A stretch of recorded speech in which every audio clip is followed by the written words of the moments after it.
Hello, this is Dmitry, and today I want to talk about my Fuji X-T3. I've had it for about 2 weeks, a little bit over 2 weeks, and I wanted to talk about the autofocus. The reason I want to talk about the autofocus and not image quality, because first of all, Adobe does not yet support RAW files for X-T3. And I don't want to talk about image quality before I can inspect the raw files, how they come from Adobe Lightroom. That's one program that I use for every camera.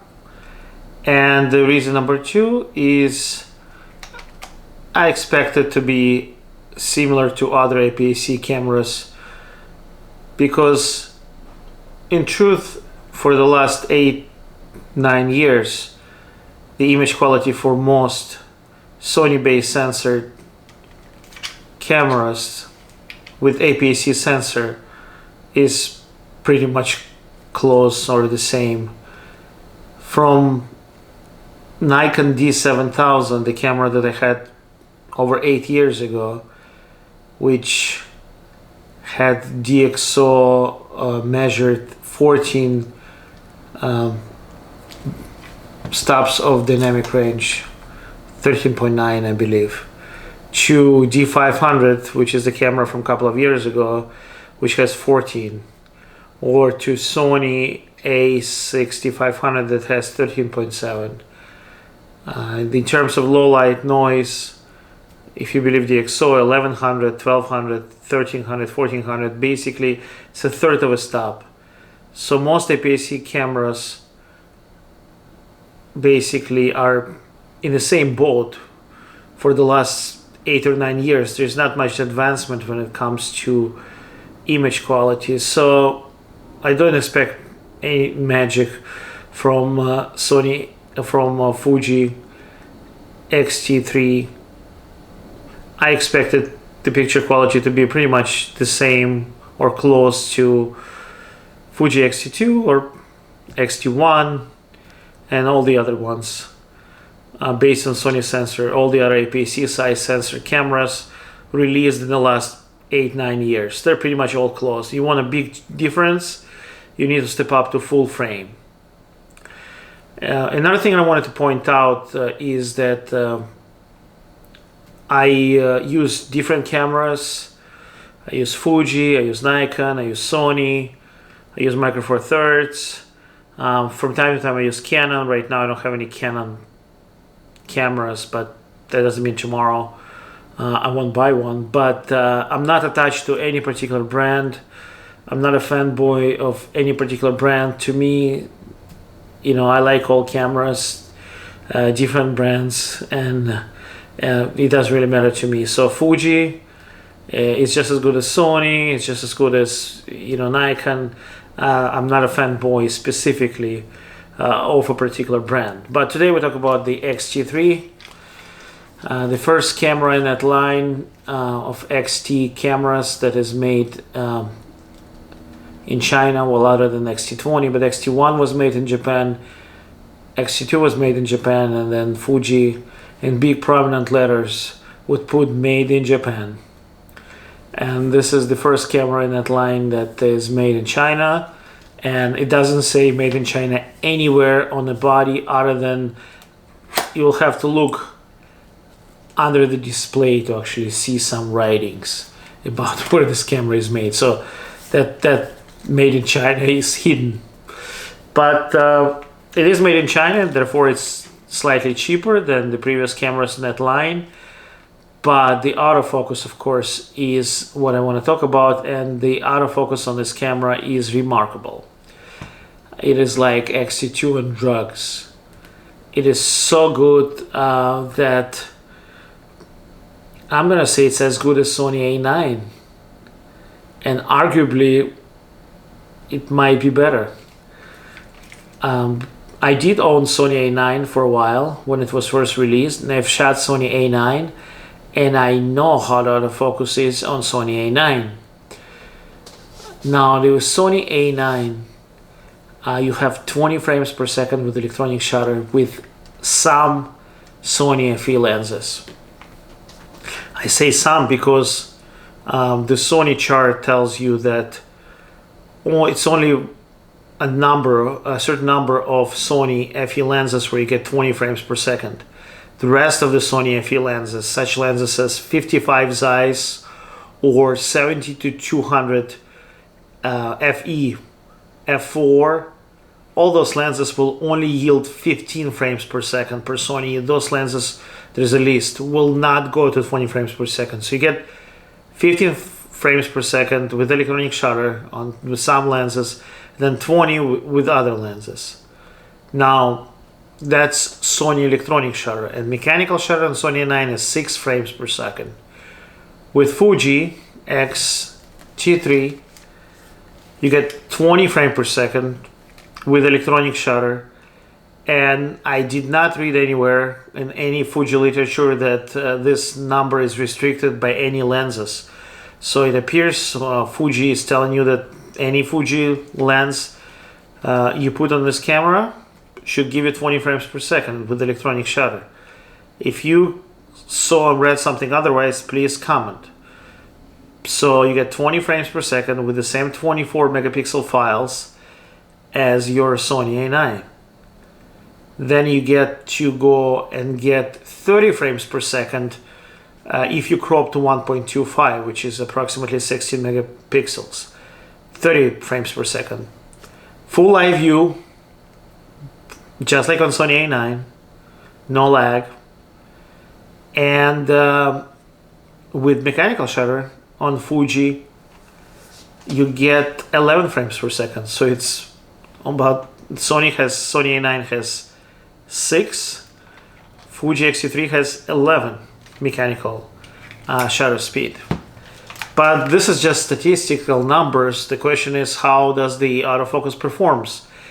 And I've shot numerous series of people running, my child running, jumping into the pool, and the results are remarkable.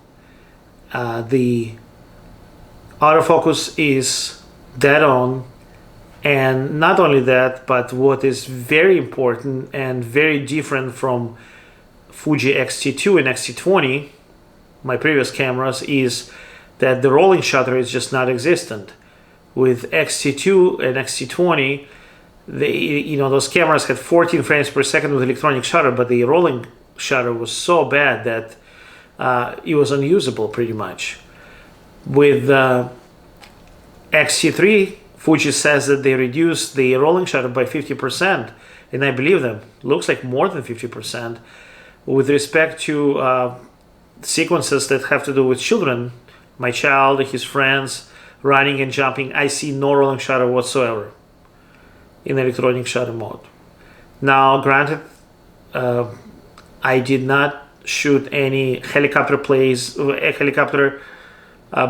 in motion, and I did not shoot any golf clubs being swinging. So I don't know if there is going to be some rolling shutter with respect to those types of images, but this is something that I rarely shoot, and I believe that most people probably don't have those types of projects either. Some do, but most don't. When you shoot people running, jumping, you basically will not have any issues with rolling shutter, which is amazing. So this is just like A9, except you get 20 frames per second, and you can go to 30 frames per second in the crop mode. And that's amazing. And this camera, Sony cost what? It was $4,400. I'm not sure if they lowered the price now, but this is $1,500. So it's a third of the price of a Sony for a camera that appears to have the same performance as Sony A9 when it comes to tracking. Sony A9 may be slightly better when it comes to IAF, and the battery life is better, but on the other hand, Fuji gives you 11 frames per second with mechanical shutter, and A9 only gives you 6. So that's a big difference. And it is remarkable that they share the same 24 megapixels. The sensor on A9 is cleaner because it obviously is a full frame camera, but X-T3 is not bad at all. I'm very happy with the tracking when it comes to Fuji X-T3. Now that's good. Now what's not so perfect is I had tried to shoot some dragonflies the other day, and what I discovered is that my X-T3 had issues finding a focus on a dragonfly when the dragonfly was sitting on a leaf. So there was a lot of greenery, but the dragonfly was red.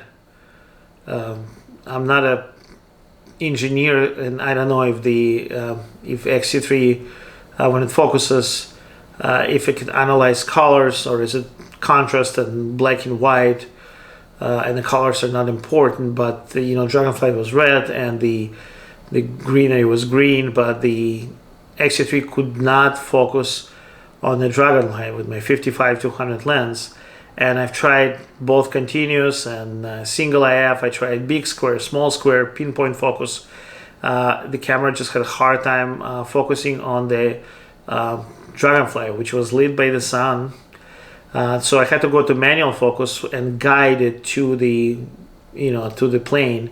Once I guided it to the right plane, it found it and it kept the dragonfly in focus, but it needed my help.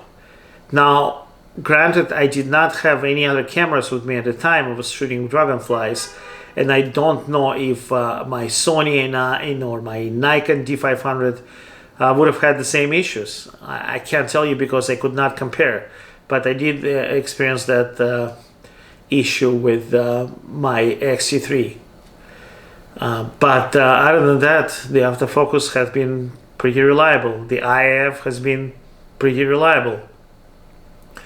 I'll do some more focusing tests in the nearest couple of weeks, just to see if I can discover any other issues with the camera. But as of right now, in terms of the autofocus, it's one of the best cameras that I've ever shot. And in terms of the mirrorless cameras, it could be the best autofocus camera there is right now. Now, I have not shot with the Nikon Z7. It's coming to me next week for rental, and I have not shot with the Canon R. So based on what I've shot, I think the tracking capacity of this camera is probably the best right now. Tomorrow can be different, but as of today, out of mirrorless cameras, I think it's the best. With that in mind, I appreciate you watching this video. Subscribe to my channel, and I'll see you again in a couple of weeks when I will be reviewing Nikon Z7. Thank you.